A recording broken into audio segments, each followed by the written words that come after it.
Want to use a PGR in your cereals but have no time for a separate pass? Manipulator PGR can be applied as early as one tiller. Just add it to your herbicide to reduce lodging, increase harvest efficiency, and maximize yields. Talk to your retailer for more info and to confirm acceptable tank mixes.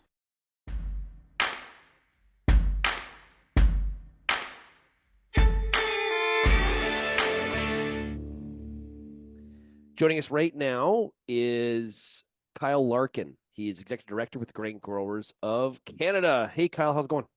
Thanks, Sean. Thanks for having me. Things are good. How are you? I'm doing pretty good. We're like mid-April.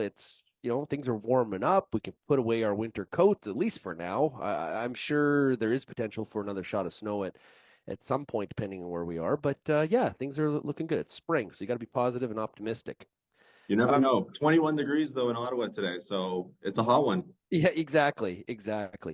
Okay, yesterday, as part of Grains Week, the Grain Growers of Canada provided some policy recommendations relative to your Road to 2050 sustainability initiative. Uh, what is this? Talk about from the Grain Growers of Canada's perspective. What is the Road to 2050 from a sustainability? What does that mean? What are we trying to accomplish? Yeah, great question. First of all, I would say that we've been working on this for over 2 years, consultations, meetings with grain farmers across Canada so that we could build a consensus. And we have built a consensus around 10 policy recommendations that we're putting forward to the government. And it's going through a frame of two things. The first frame is that we are acknowledging that Canada already has some of the most sustainable agriculture, sustainable grain in the world. We know that, and our international customers know that as well. Number two, we realize there's no one size fits all approach. A farm in Saskatchewan is a lot different than a farm in PEI. So when we're looking at government programming, government policies, they need to acknowledge that as well. So yesterday, as you mentioned, we put out 10 policy recommendations through our Road to 2050 initiative. They revolve around a lot of different things. They revolve around plant breeding, machinery research, federal programming, how we can expand those, data management. There's a lot of different pieces I can dig into. But we're really proud to put these out after 2 years of meetings and consultations, and we look forward to working with government on them. Give us an example, like something tangible, because a lot of times when we talk about some of these goals and out to 2035 and 2050, it's sort of like not even 100,000 feet, it's like 500,000 feet, Right. and a long ways from the farm. So give me an example.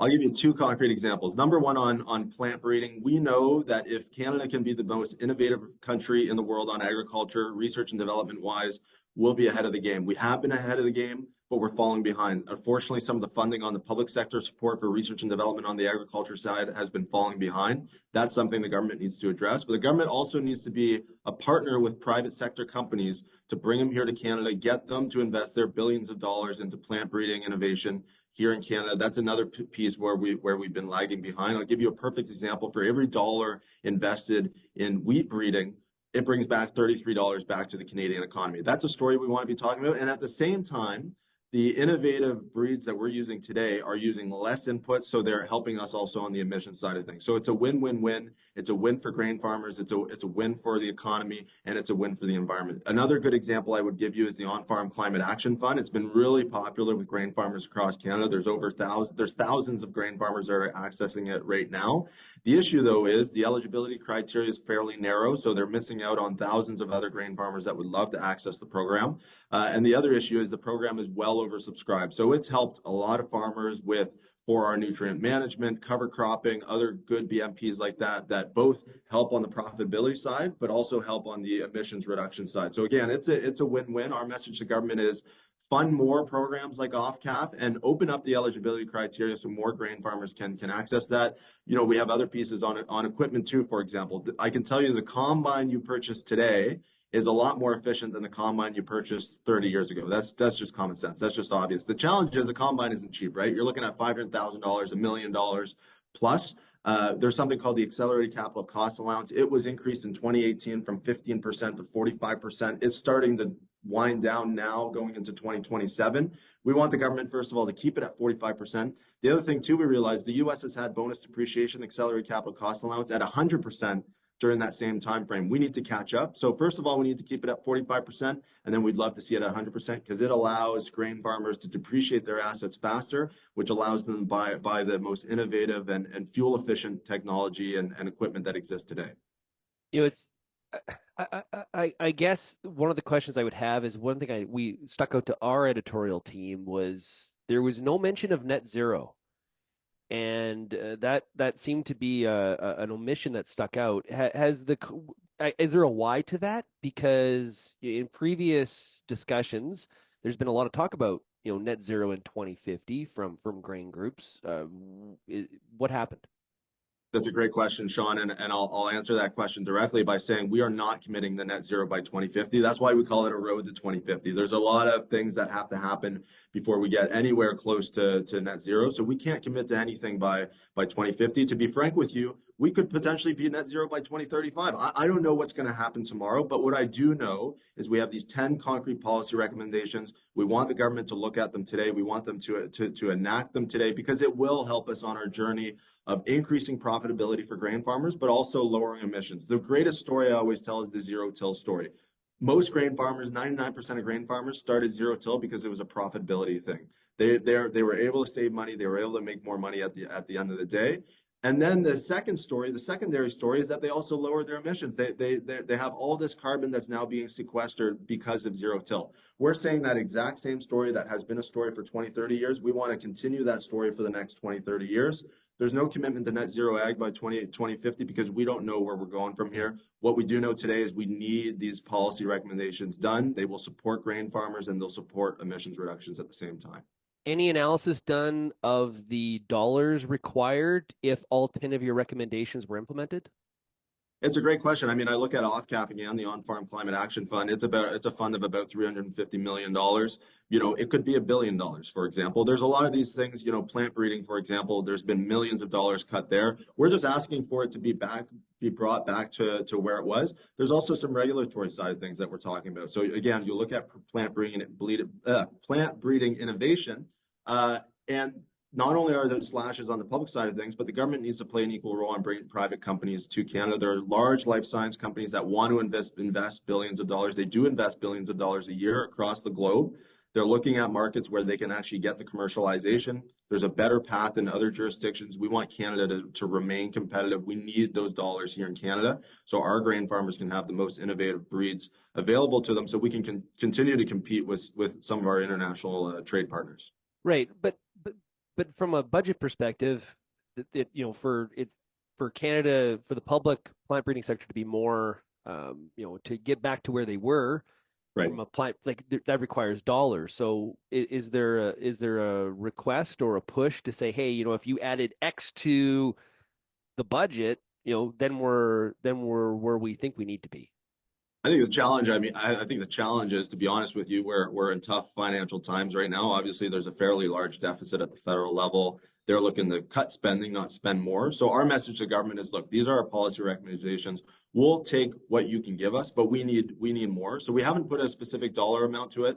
We're really letting government figure that out. But at the end of the day, the message is clear. We need more on all these policy recommendations. Not all of them are dollars and cents. I mean, again, accelerated capital cost allowance, that's not a real cost to government. That's more of a cost to grain farmers and a way to support them that way. Yeah, it's interesting. We asked Canadian farmers back in January about, different policies and how do the farmers see them as a positive or a negative? Okay. Right. And what was interesting is that we had one of the policies was the sustainable ag strategy / environmental policies. Okay, so I think that what we're talking about here kind of fits into that bucket. And what's interesting is 48% of Canadian producers viewed this, environmental policies as a negative to their farming operations. So are members of Grain Growers of Canada saying, hey, we need to have a road to 2050, or is this something that grain growers feel that you need to have in order to work with government? What's driving this? Look, I would probably agree with those 48% of grain farmers, of producers, to say that, look, we look at the fertilizer emission reduction target, right? That's an environmental target. It's not something we asked for. It's not something that we want. But the reason that came about is because we weren't at the table. We weren't talking some of the same language that the current government was talking about. But at the same time, the whole idea around Road to 2050, we're putting profitability first, just like zero till. We're putting profitability first. And if emissions reductions follows those best management practices or follows those policies, then that's a win-win-win situation. It's a win for grain farmers, it's a win for the economy, and it's a win for the environment. That's the solution. That's the suite of things that we're looking at. We're not looking at environmental policies to slow production. We're saying number one is profitability, number one is food production. There's a growing world population that we need to meet. The demand is just going skyward. And if that can also equal emissions reductions, then that's the solution we're looking for. Yeah. You've been talking to, it is Grains Week, like I mentioned. You've been talking to a lot of, and meeting with a lot of MPs, and you'll do the same today. What's the main question a thread that you have been getting from different MPs of all different parties that you've been talking to? Yeah, it's a great question. We met with over 30 members of parliament and senators yesterday from all political stripes. The main question I would think that we've gotten is where do we go from here? I think has been the question. There's a certain realization that there's a possible election coming up. You know, all the parties are getting ready for that. Certainly the Conservative Party is. Everyone's putting together their platforms. I think the benefit of us coming to Ottawa today, we have over 20 grain farmers this week in Ottawa talking about the road to 2050, talking about the policy recommendations. I think the benefit of that is we're trying to get into those platforms. We're saying here are 10 great policy recommendations that can be included in an agricultural plan. It can also be included in an environmental plan. If you don't want to have a carbon tax, that's fine. That's your policy position. Here are some great ideas of how we can reduce emissions, but also grow food production and grow profitability for grain farmers at the same time. Are most of the requests or pushes in terms of policies on this road to 2050, are most of them what other stakeholders need to do, like to set the environment? Like, what do farmers themselves need to? Is there low-hanging fruit for farmers to do themselves to take ownership of this road to 2050 as well? Not necessarily. I think the onus is really on the government, and that's why we're here in Ottawa doing the lobbying. I mean, look, I'll give you another example. There are commissions across Canada, be it Alberta Grains, SAS Wheat, Alberta Pulse, whoever it is. They are doing great work on agronomy extension. They're doing great work on pilot projects, really showing farmers what they can potentially do on their farms. They're testing them out in pilots so that farmers don't have to put that burden on their own lands.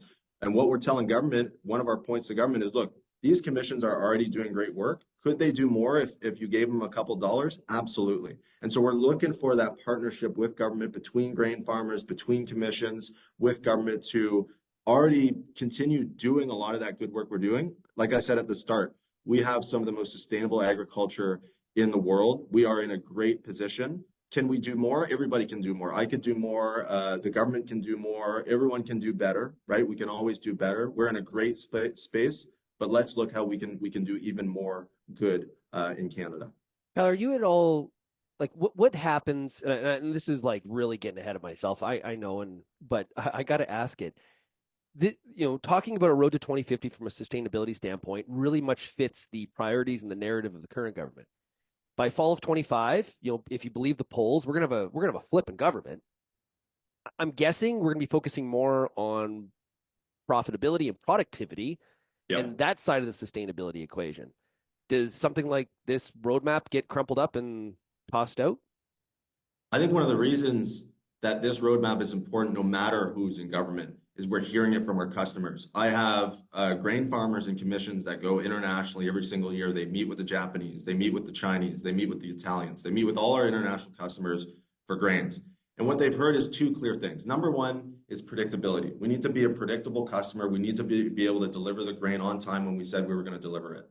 Number two, though, and the question that's rising even more every day, is a question about sustainability. How sustainable is your grain? What are the tiered emissions? What are the metrics that you're putting behind this? That's a question we're being asked. And the other piece is we're looking at it domestically as well. There are sustainability initiatives outside of government that are popping up all over Canada and all over the world. So I look at something like carbon border adjustments. This is something the EU is very serious about, and even the Americans are looking at it now. And that should be a big concern for every single grain farmer. So if we're not talking that sustainability message, I think we'll be left behind. But again, as I said from the forefront, we're talking profitability, we're talking production, number one. And if we can talk emissions reduction there as well, just like zero till, we're in a perfect position.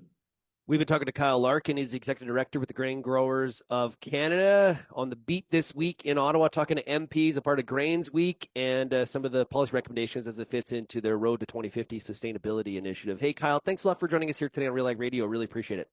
Thanks, Sean. Really appreciate it.